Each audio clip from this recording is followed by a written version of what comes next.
estos fueron los que implementaron la planta más grande, ya, de mayor capacidad para procesar soya. Tal es así de que Gravetal se fundó en el año 1993, ¿ya? Y está situado en Puerto Quijar. Y estratégicamente lo situaron en las orillas del arroyo Concepción para poder, me imagino, poder sacar sus productos hacia el mercado externo. No sé a dónde lo comercializan en realidad, pero el primer día de clase, cuando vimos la primera clase de oleaginosa, de la unidad 2, había mostrado un cuadro donde estaban las capacidades instaladas de las plantas aceiteras y esta era la más grande, con una capacidad de 200.000 toneladas, más de 200.000 toneladas, para procesar más de 200.000 toneladas de grano al año. Bien, pero fíjense de que esta empresa ya no ha situado, podemos decir, la producción para el mercado interno, más es para el mercado externo. No sé qué habrán hecho cuando hubo un decreto supremo en la cual en el año 2005 se prohibió la exportación de aceite y eso fue gravitante para muchas industrias oleaginosas. Bueno, como este era de capital extranjero, no sé si realmente, y sobre todo sobre la cual se creó, ya, como les decía, estratégicamente situaron esta empresa en el arroyo Concepción, que les permitiría, o permite, por decir, ver la forma de sacar su producto vía embarcación hacia otros países, ¿ya? Entonces, es decir, de que no hay el proceso de refinación, sino que extrae aceite crudo. Si hablamos de aceite crudo, ¿alguien de ustedes puede decirme qué se entiende por aceite crudo? Y he explicado 2 veces el proceso de aceite.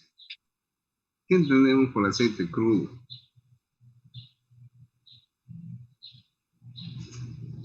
Después jóvenes.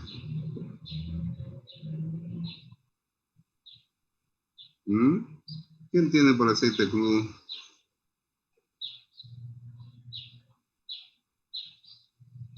Es el aceite Inge que se obtiene después del descascarado, así un aceite. Bueno, el aceite crudo hay 2 partes. Uno que se extrae por prensado, ya, ese es un aceite virgen. Y crudo también. Y el aceite crudo obtenido por el proceso de extracción por solvente no entra a la etapa de refinación. ¿Y qué es la etapa de refinación? ¿Cuáles son las etapas de refinación, jóvenes? Parece que me están dando una idea de cómo lo voy a enfocar a este examen.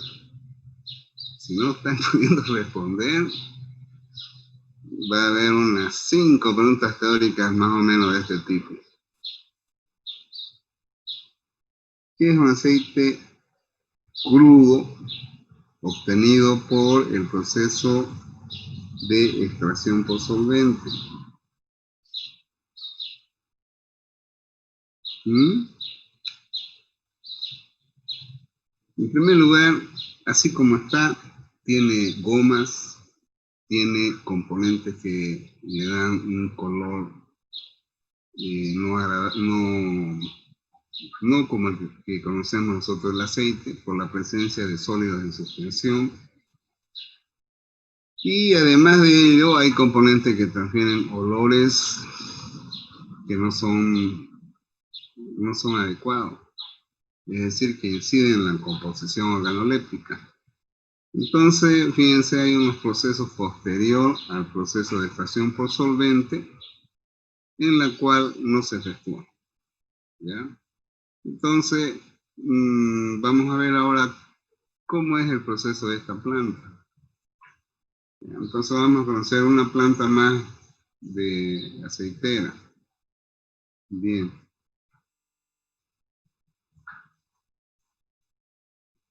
En primer lugar, fíjense la capacidad. Ya aquí habla, esta es una plástica industrial de un estudiante de la carrera de Ingeniería Química que estuvo ya en la planta efectuando su práctica. Entonces, a través de este informe, estamos conociendo lo que es esa planta. Conocer una planta, muchas veces les manifestaba a ustedes que es muy difícil hacer, porque precisamente esta información, aquel que sabe, al tiro, lo absorbe, sabe cuáles son sus capacidades, qué es lo que hacen, qué es lo que tienen, qué tecnología usan. Eso es lo más hermoso de conocer los procesos industriales. Recuerdo yo cuando entré a trabajar a la cervecería, el maestro cervecero, un alemán, no era muy, o sea, digamos, no le agradaba que los estudiantes vayan y saquen información, ni siquiera de la capacidad de un tanque.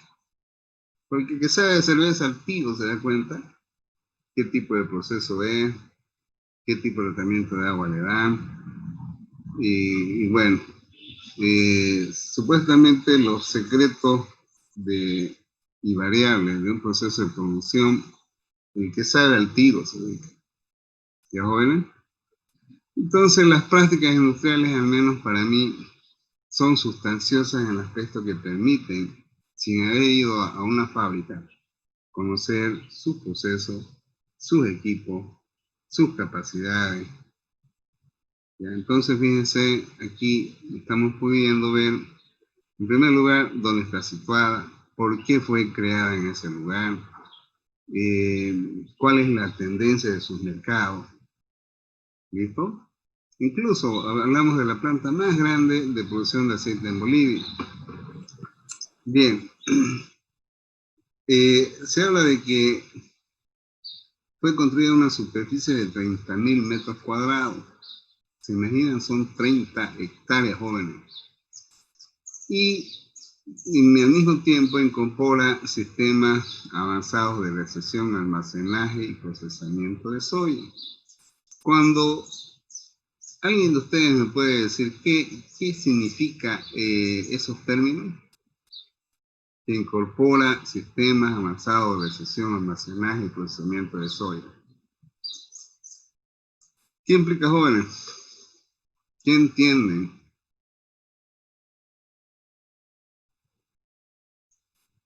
A ver, Nils.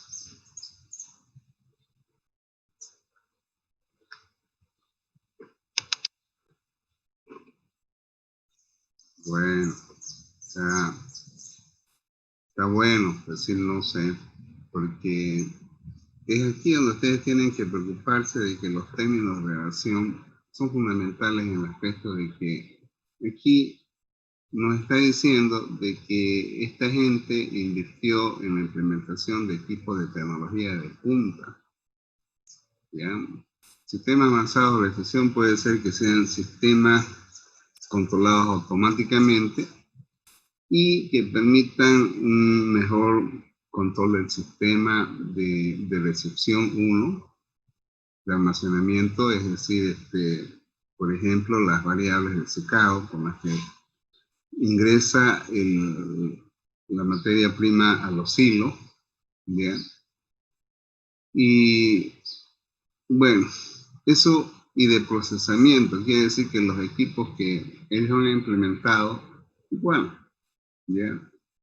Entonces, se den cuenta de que la redacción y los términos empleados permiten ir conociendo qué es lo que tiene esa empresa, sin haberla visitado, sino que asumir criterios de ingeniería desde el momento que ustedes empiezan a leer y el día de mañana cuando empiecen a redactar algún trabajo o algún informe. Bueno, entonces, pudiendo procesar en la actualidad 2.000 toneladas. Es decir, de que tiene una capacidad excedente donde están solamente procesando 2.000 toneladas día. Y bueno, al inicio dice que fue diseñada para procesar 800 toneladas métricas día.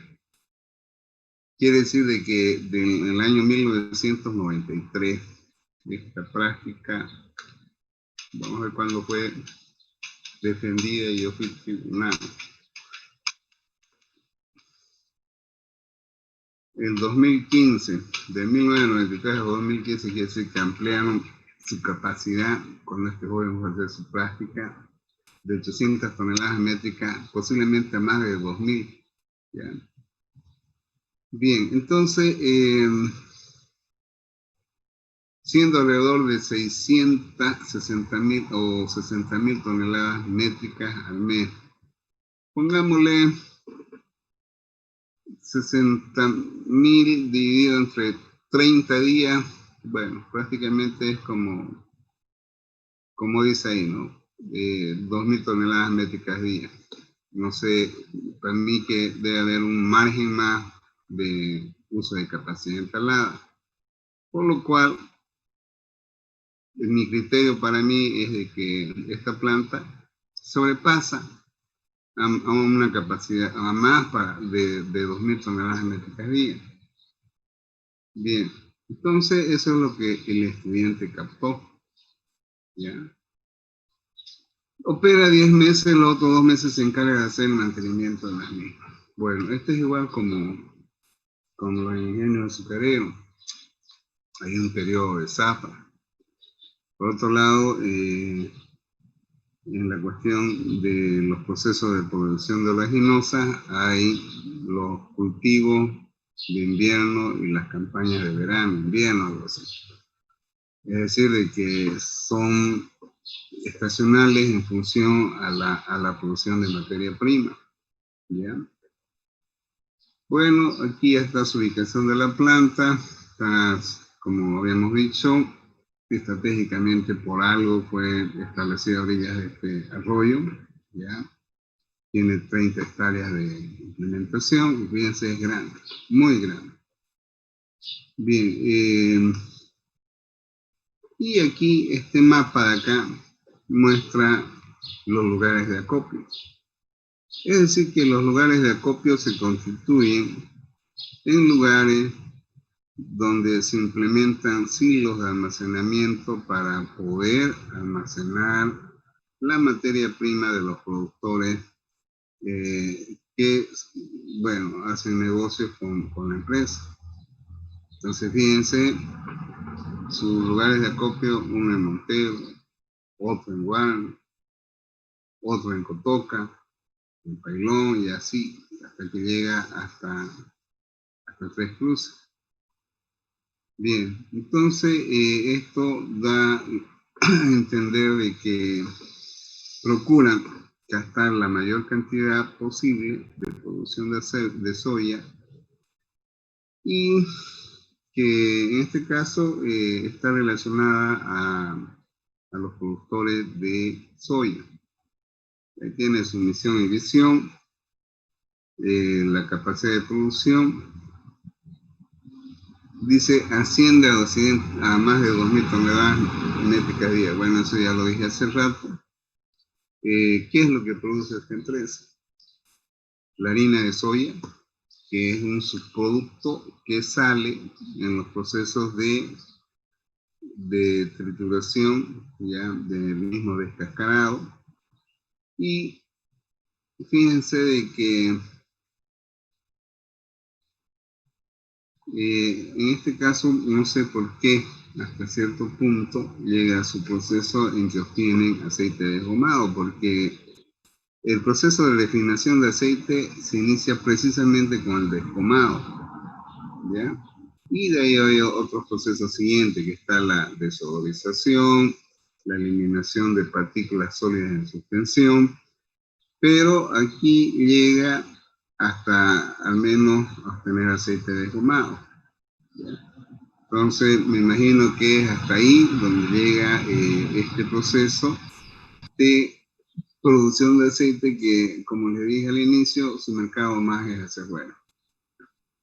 En cuanto a la importancia de los servicios auxiliares, ya había dicho el día de ayer, es muy importante, de tal manera de que, fíjense, aquí en primer lugar se requiere agua para la generación de vapor, porque el caldero va a abastecer en ciertos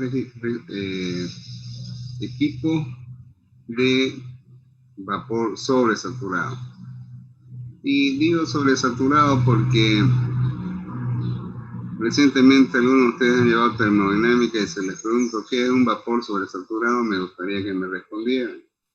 María, ¿qué es un vapor sobresaturado? Hola.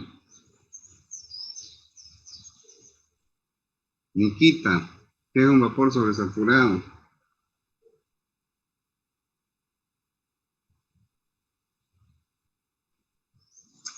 Nils,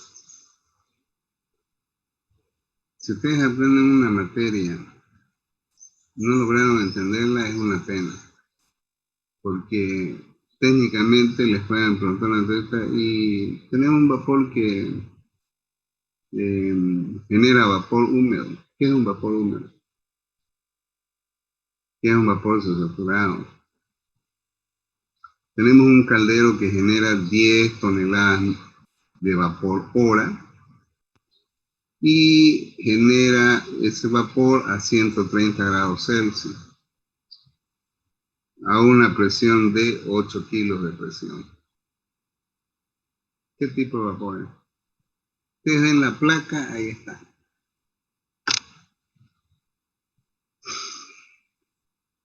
Entonces, para mí, los criterios de ingeniería empiezan ahí, en que ustedes van activos, vean que es un vapor sobresaturado.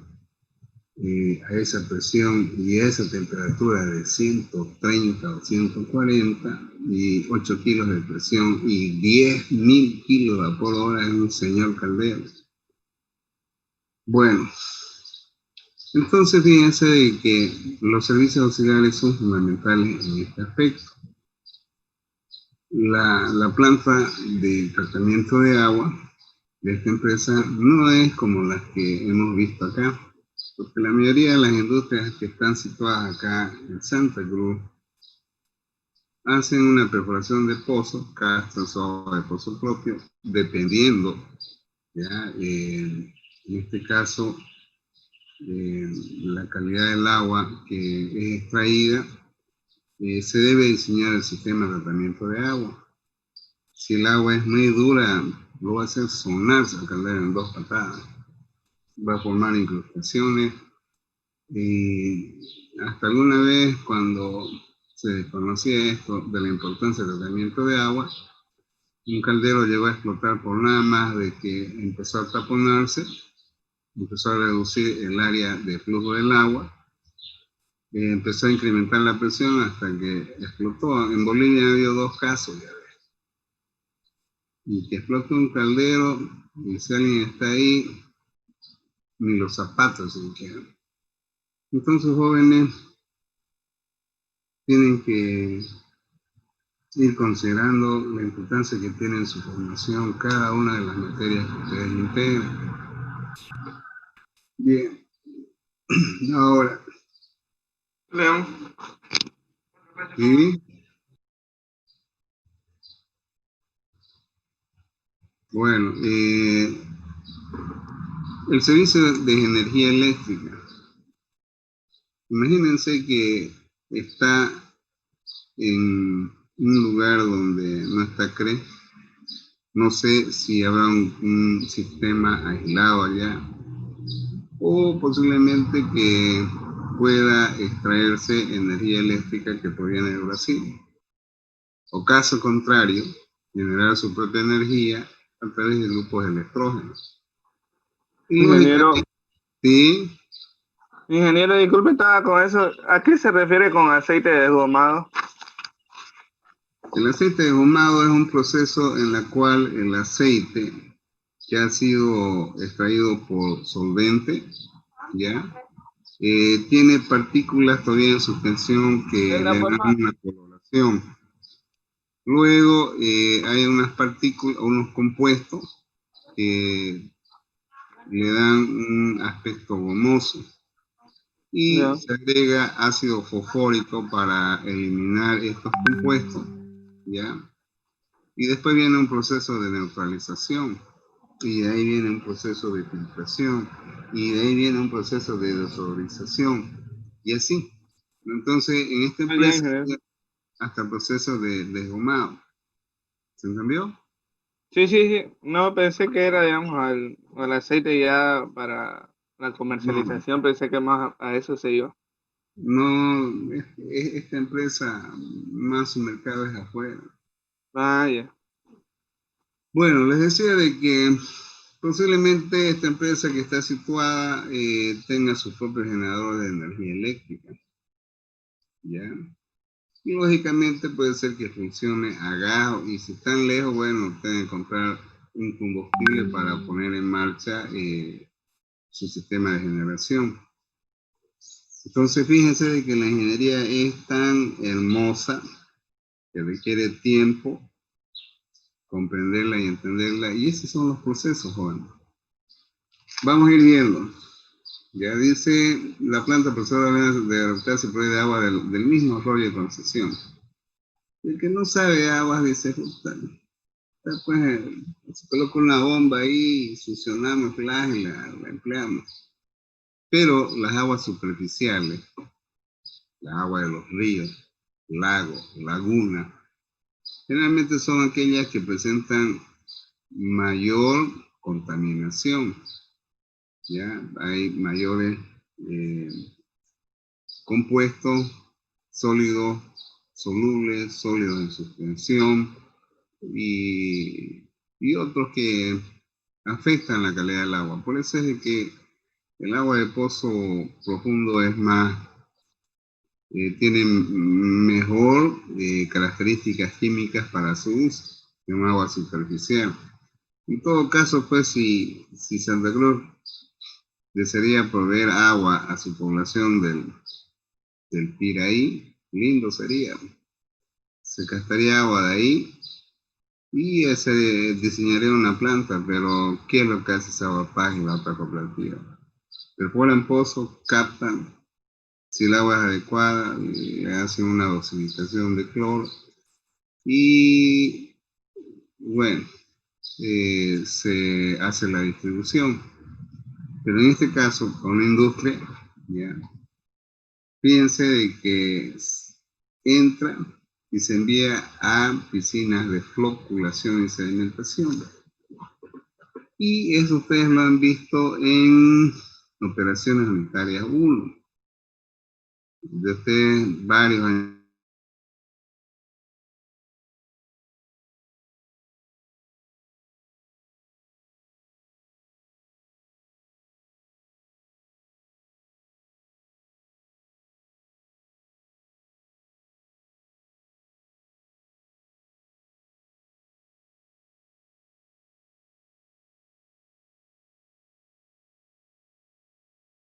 natural en que las partículas sólidas pueden asentar por gravedad.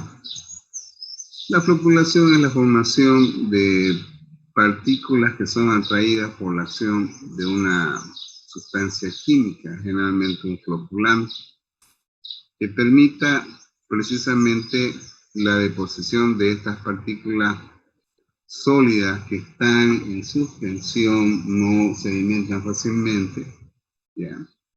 De tal manera de que le confieren pues al agua ciertas características como ser turbidez, hasta si esos componentes pueden incluso darle olor y color no deseado, ¿ya? Entonces fíjense, por eso es que me voy a extender un poco acá, porque creo de que, ¿para qué aprendemos operaciones unitarias 1 entonces? Entonces, fíjense, se envía a un tanque, ¿ya? Bueno, aquí dice polímero. Al tiro me doy cuenta que están usando un floculante, que es un polímero, y al mismo tiempo están usando sulfato.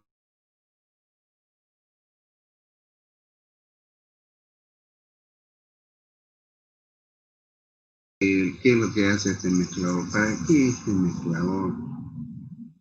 Este mezclador debe tener un sistema de agitación que permite de que estos aditivos que ya han incorporado al agua se homogenicen en su distribución en todo el volumen, de tal manera que cuando entran acá van a estar en reposo y en el tiempo van sedimentando.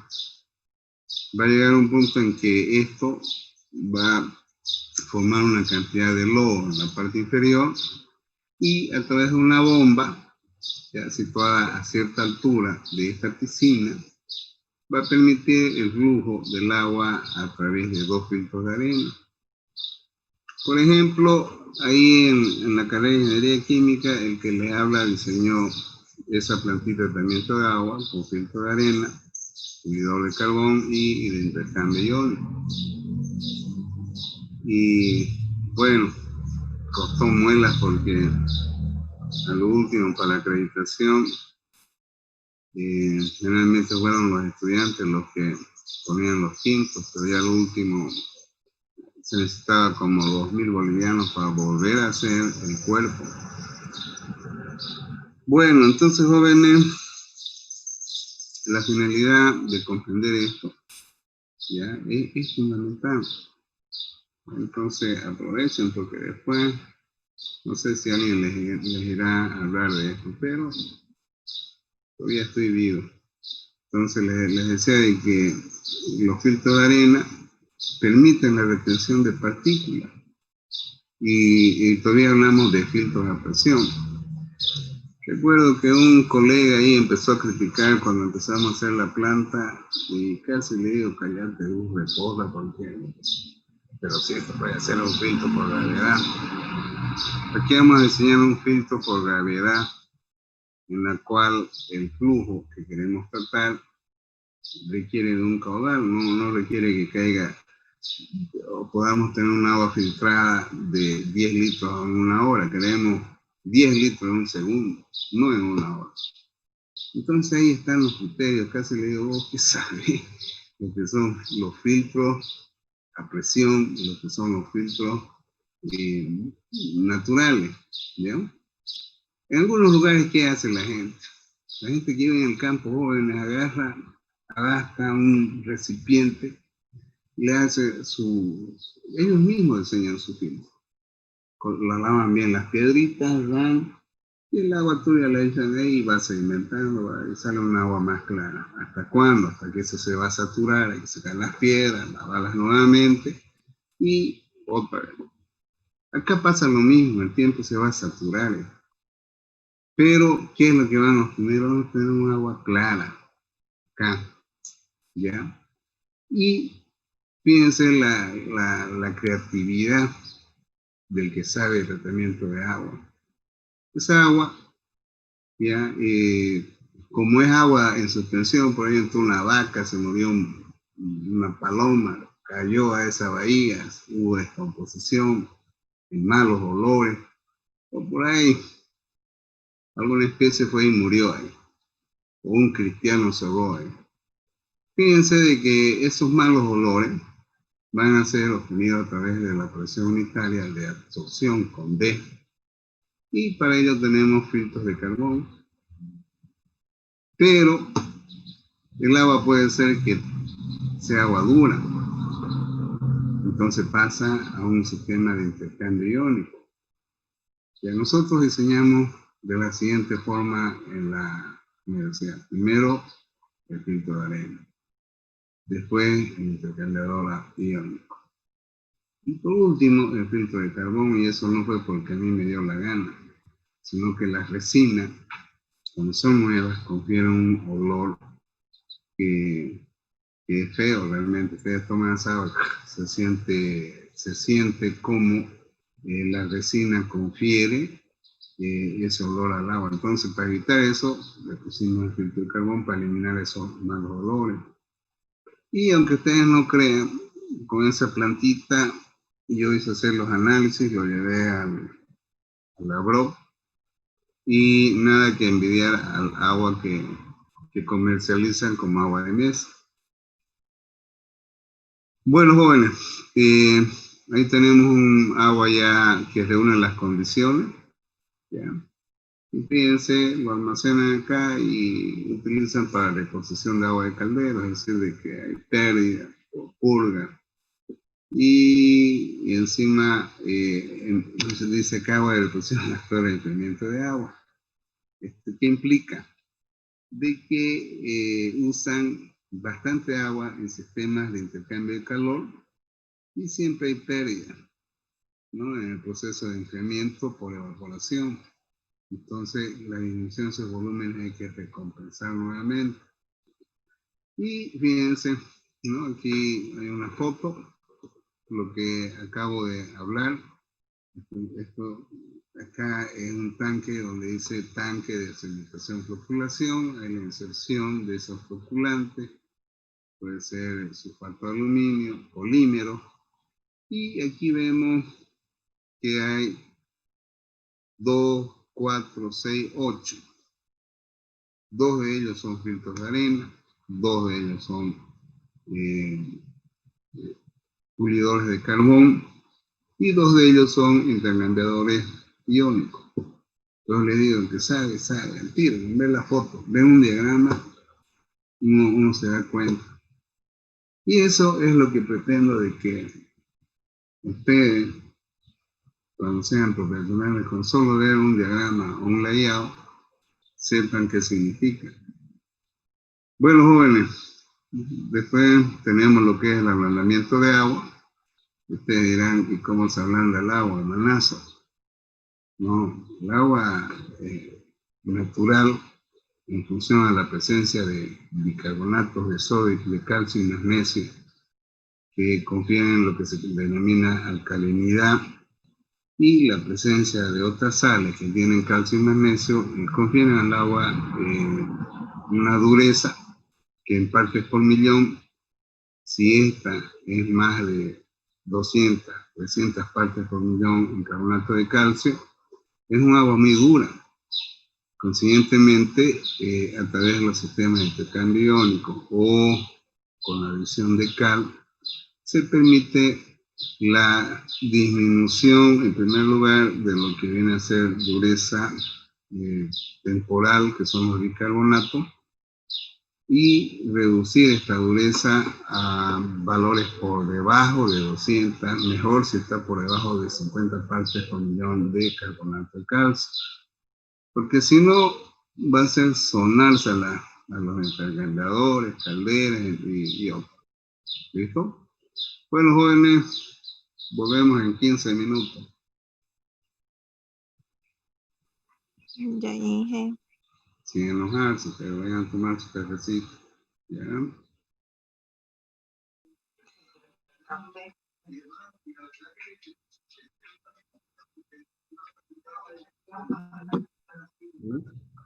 ¿Qué pasa? ¿Dónde está? Noche. ¿Qué pasó?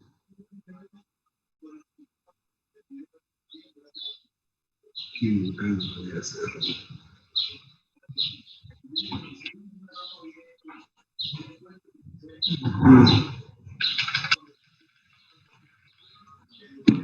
¿Qué es? ¿Saco tu casa?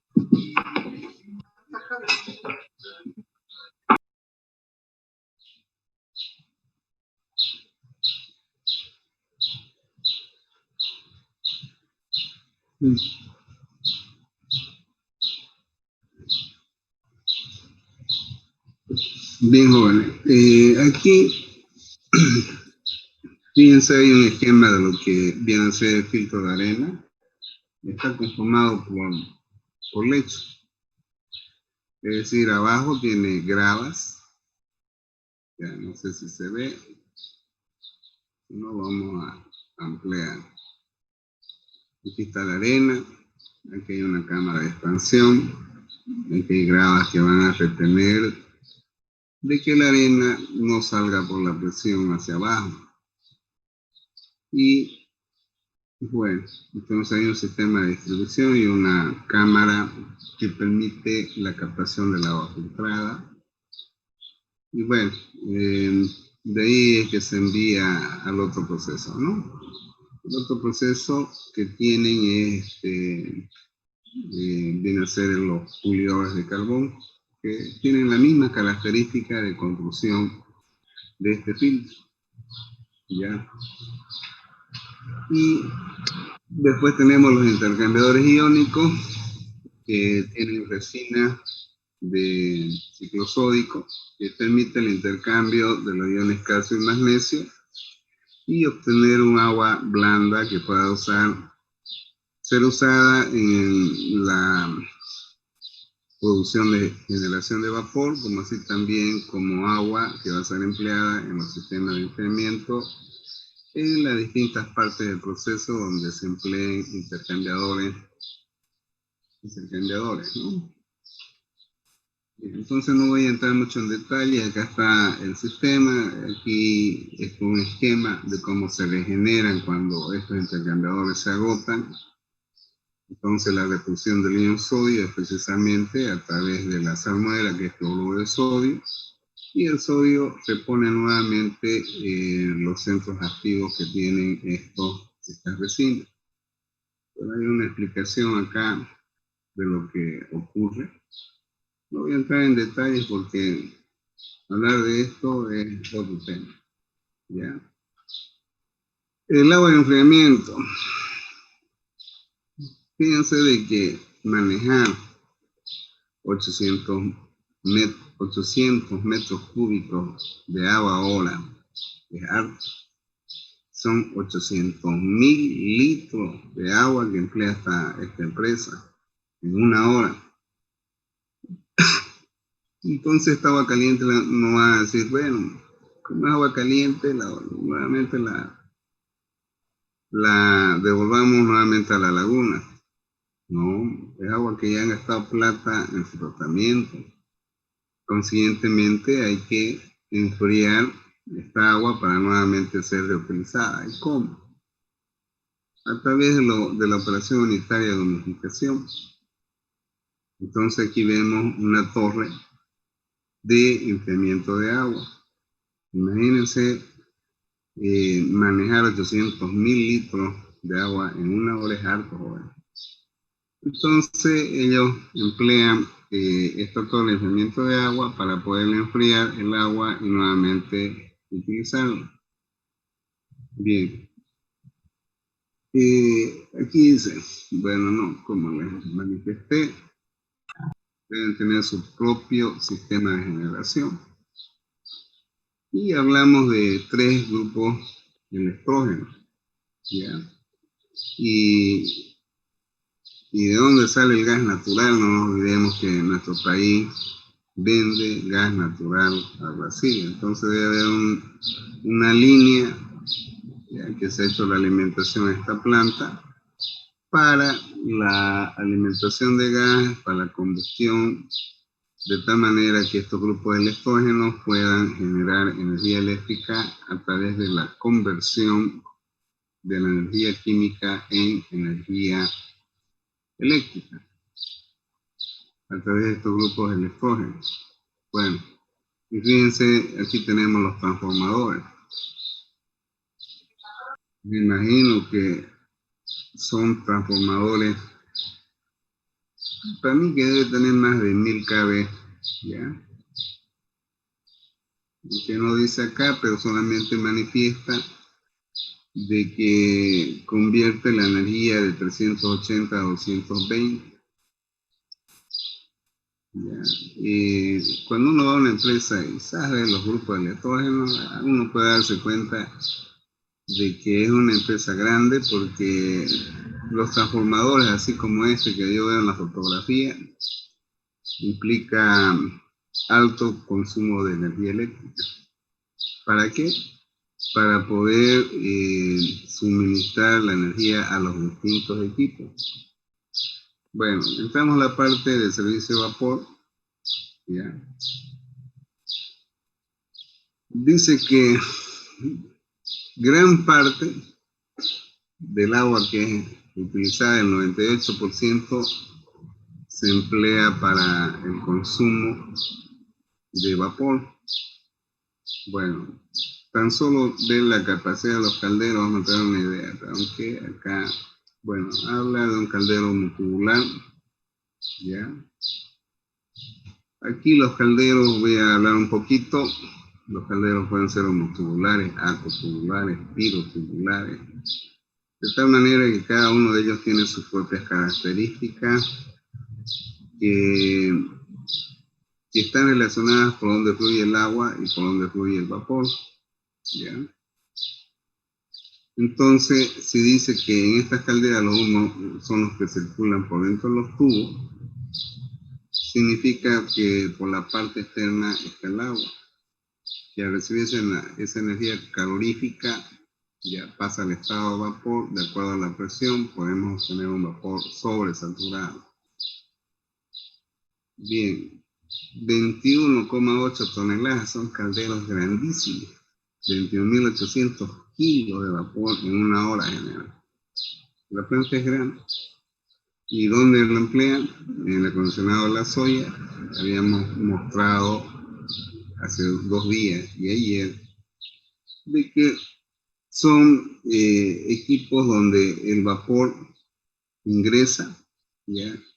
Y produce el calentamiento en el proceso, en este caso, del aceite que está en proceso, ¿ya? O de la misma soya, que requiere un tratamiento térmico para llevar a las condiciones adecuadas que no influyan en forma negativa a las proteínas en los procesos posteriores en este proceso de condicionamiento, que también ya lo había explicado. Entonces aquí podemos ver el caldero, bueno, parece que es un solo caldero, ¿no?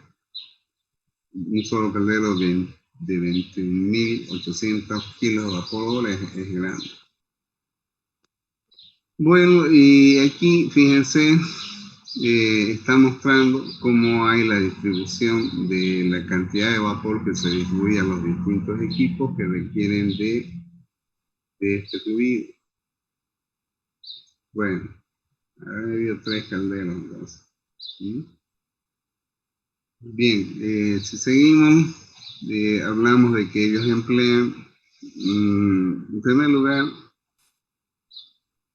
el gas natural se emplea, uno para los equipos del estrógeno, ¿ya? Y otro, ¿para qué? Se requiere también para la conversión, ¿ya?, de esta energía química en los calderos para convertir el agua en vapor, ¿ya? Bien, entonces, ahí describe los grupos del estrógeno. Aquí habla de los laboratorios, no vamos a entrar en detalle. Los tipos de análisis ya hablamos algo el otro día.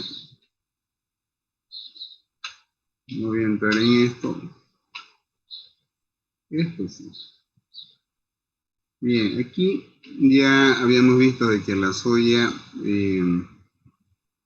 mucho depende de las regiones en las cuales estas se tienen que ver favorecidas más que todo por la temperatura y la cantidad de agua que se requiere para los procesos fotosintéticos.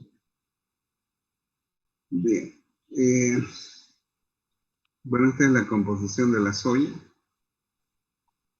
Significa que la cantidad de grasa, ¿ya?, oscila entre 18 y 20%.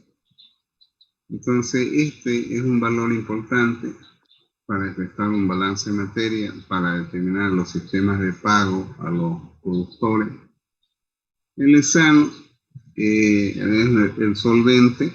Acá en Santa Cruz tenemos la planta de isopentano hexano en la refinería.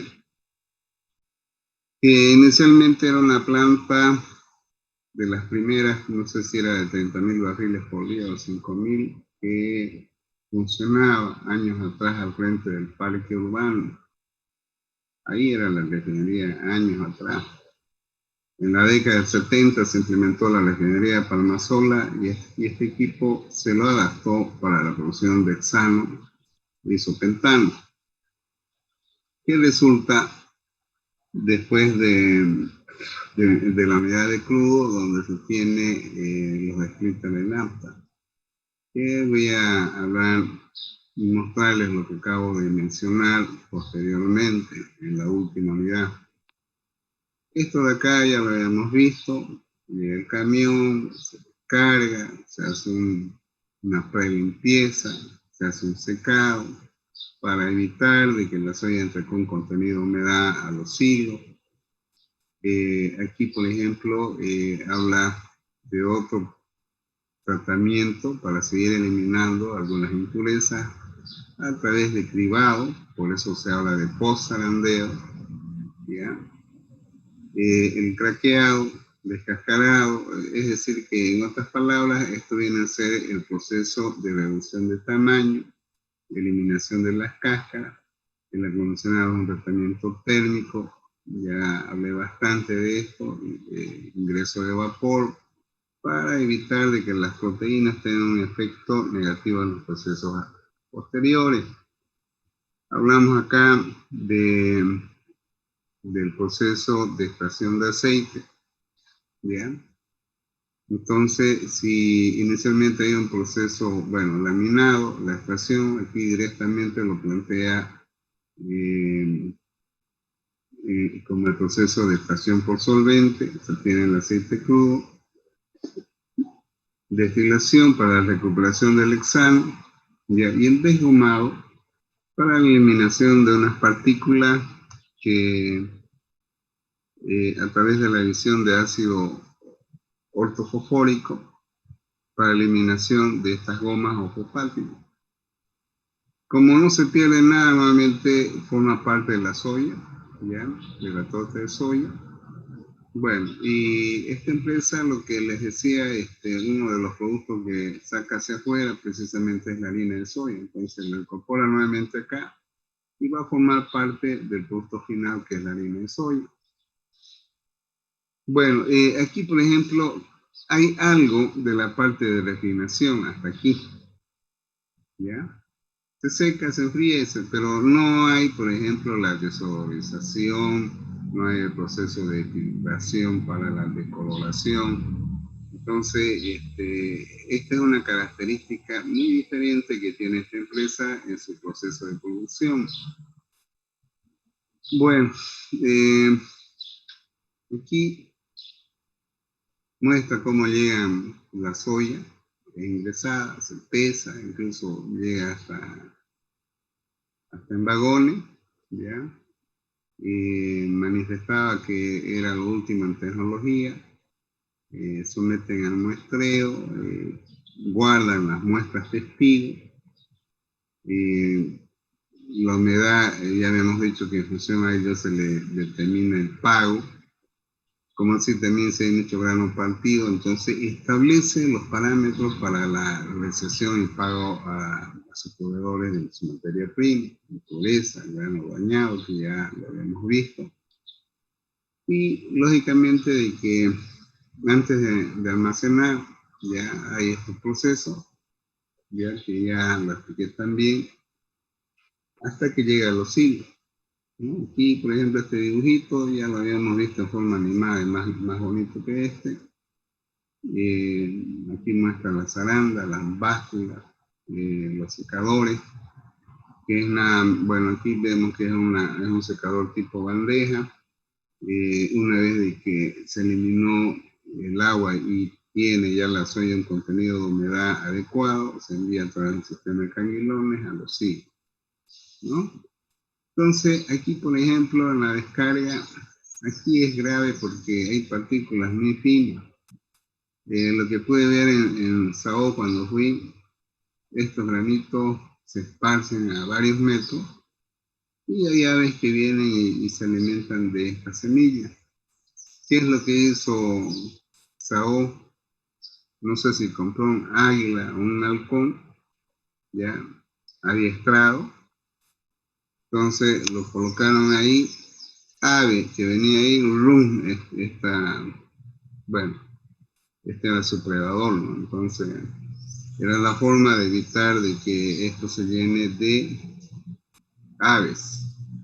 Entonces fíjense, cosas así se ven, ¿no? La prelimpieza, ¿ya? Y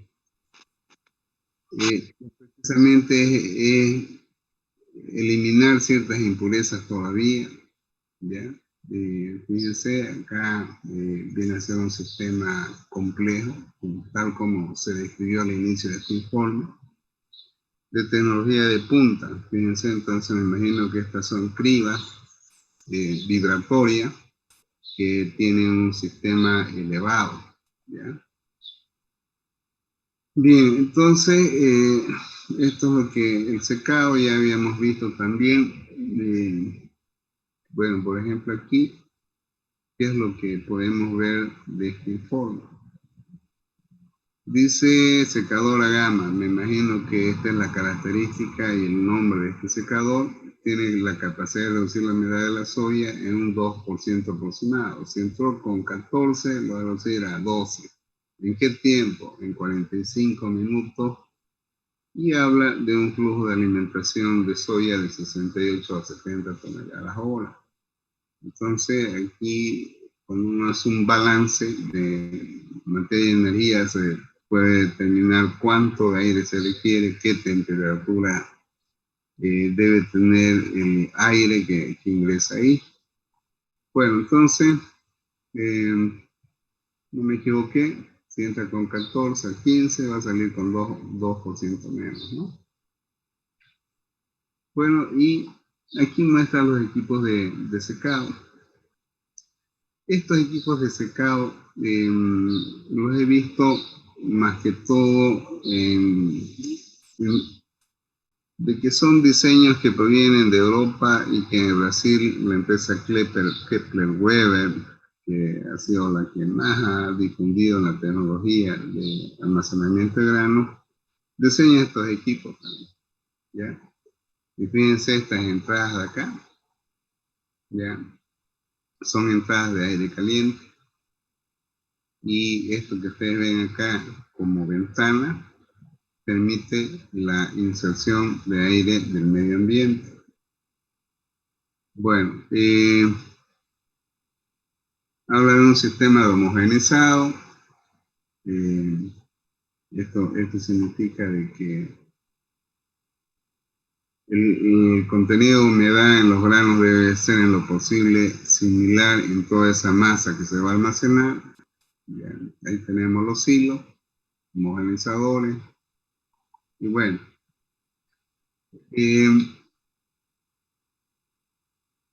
acá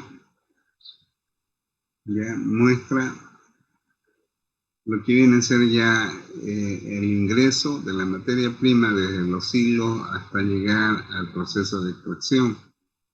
Fíjense de que habíamos dicho de que aquí todavía hay un remanente de un 15 o 20% de impureza.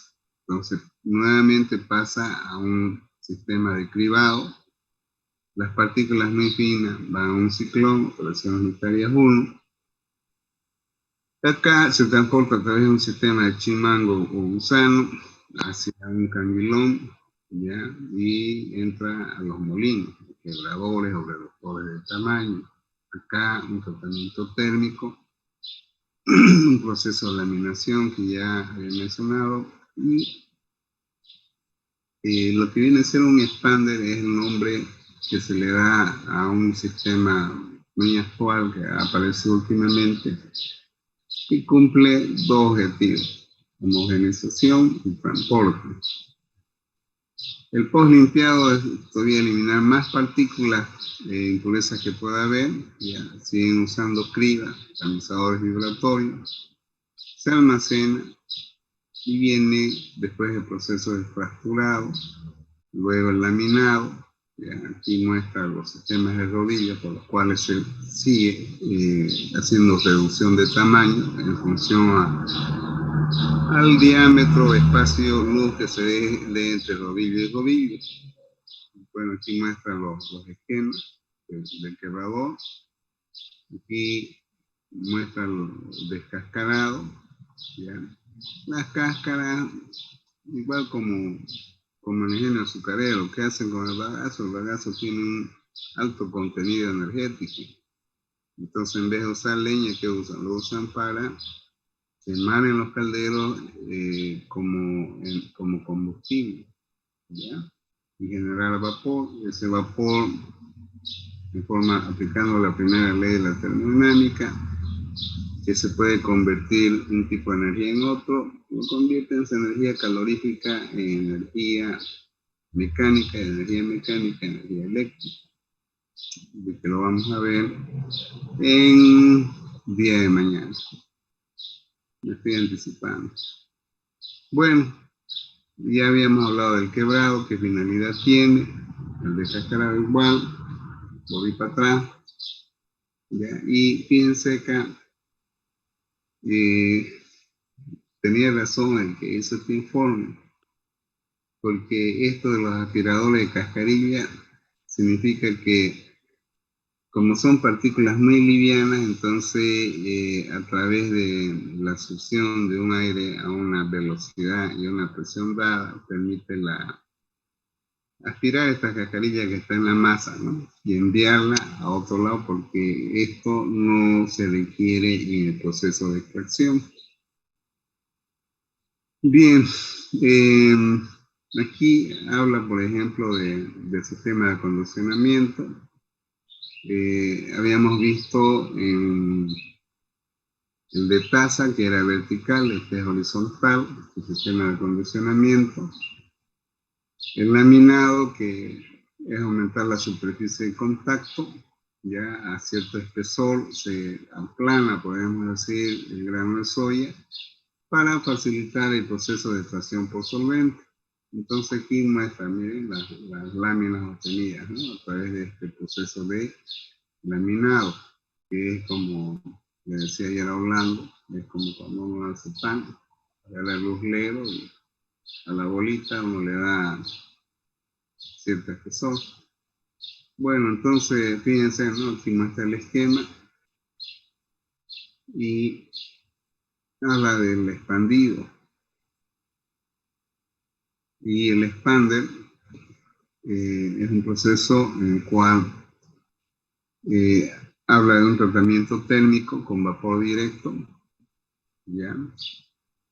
Pero al mismo tiempo, al insuflar en forma directa a vapor, le confiere cierto contenido de humedad, ya que tendrá algún objetivo. Bien, si seguimos avanzando,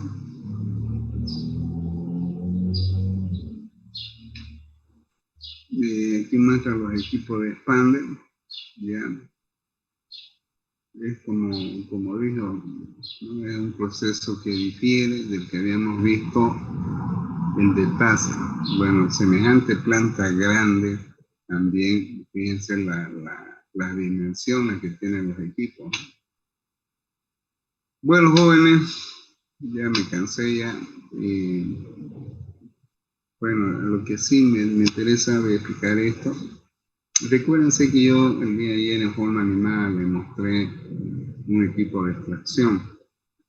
Y los equipos de extracción, normalmente en bibliografía, están los Rotacel, y este es uno de ellos. Que hasta yo me permito ahora conocerlo e identificarlo. Es un tanque en el cual se alimenta de la torta de soya, en este caso, porque no es como el que vimos ayer, puede ser torta de soya, girasol. Y hay un flujo de alimentación de hexano en algún punto y una recirculación mediante bomba hasta que se formen las micelas. Bueno, esto es una parte de lo que vemos de este sistema, ¿no? Bueno, lo que yo hablé lo explico acá, qué temperaturas deben entrar, Ahí están las bombas de recirculación para la función de la micela. Y aquí ya muestra un esquema, ¿no?, de la parte interna. Y bueno, aquí están las bombas de reciclo que yo el día de ayer les mostraba, ¿no? Bueno, y después tenemos la destilación, es decir, que hay que recuperar el hexano separando del aceite. Y habla de evaporadores que en operaciones unitarias 2 van, bueno, los que ya vieron el anterior módulo ya alguna idea, ¿no? Hay evaporadores que son en serie, pueden ser 3, 4 evaporadores, ¿no? Y ayer ya mostré forma animada también la separación de hexano, lo expliqué mejor. Y bueno, y luego tenemos nada que diferente a lo que habíamos visto ayer, la centrífuga es la eliminación de partículas sólidas que están presentes en el líquido para tener, en este caso, después de la adición de ácido ortofosfórico, la eliminación de las gomas, que también ayer lo habíamos visto, ¿no? Y bueno, aquí usa el proceso de centrífugas. Hay otros que incorporan un filtro que puede ser vertical, ¿ya?, o puede ser un filtro a presión, pero en este caso vemos de que acá usan la centrífuga. Esta es operación unitaria 1, ¿ya?, es una separación de sólidos en líquido. Lo mismo que pasa en la industria láctea para separar la crema, ¿ya?, de la leche y bajar su contenido graso a su valor comercial, que es 2.7% de materia grasa, de una leche que tiene 4% de materia grasa. Son procedimientos en los cuales se separan sólidos de líquidos.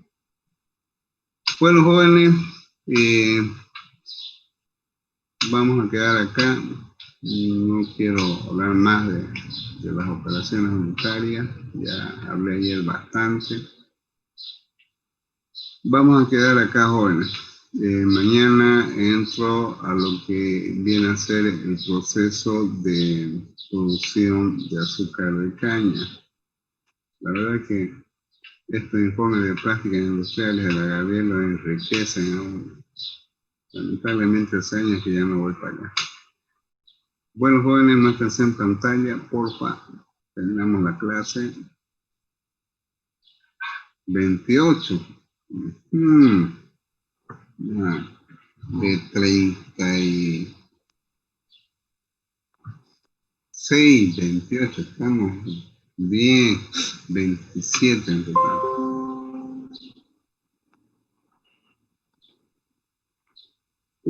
Cabalín el tiempo, bueno. Estoy pudiendo grabar o guardar esto, un ratito. No estoy pudiendo hacer captura de pantalla. Un ratito vamos a tener que abrir un archivo.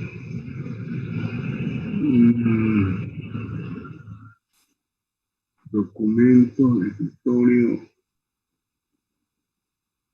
proceso industrial, grupo. ¿Cómo andan el examen, jóvenes? ¿Están todo bien? ¿Cómo para sacar 100 o no? ¿Por qué están tan serios?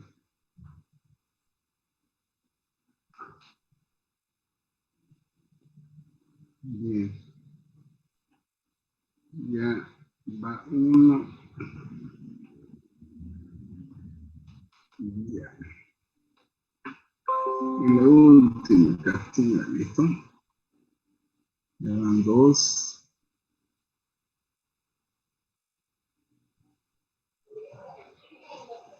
Y la última. Ahora sí. Bueno, nos vemos mañana, jóvenes. Chao, Nils. Te encargo ya. Chao, Nils. Hasta mañana. Inge. Den bien su examen. Mañana, Inge. Hasta mañana, Inge.